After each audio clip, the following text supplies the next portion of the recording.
დილამშვიდობის. ეხლა ვართ საგურამოში.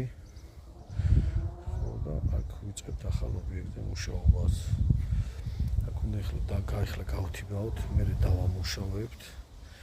გასწორდება ნიადაგი აქ ამ მონაკვეთში და სარწყავს გავაკეთებ. რამოდენიმე დღე გვჭირდება, ალბათ 3 დღე.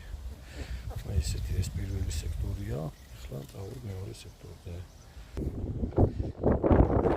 ეს არის მეორე სექტორი. აქაც იგივე სიტუაცია. აქ გავთიბავ და ვამუშავებთ და შემდეგ სარწყავს გავაკეთებთ.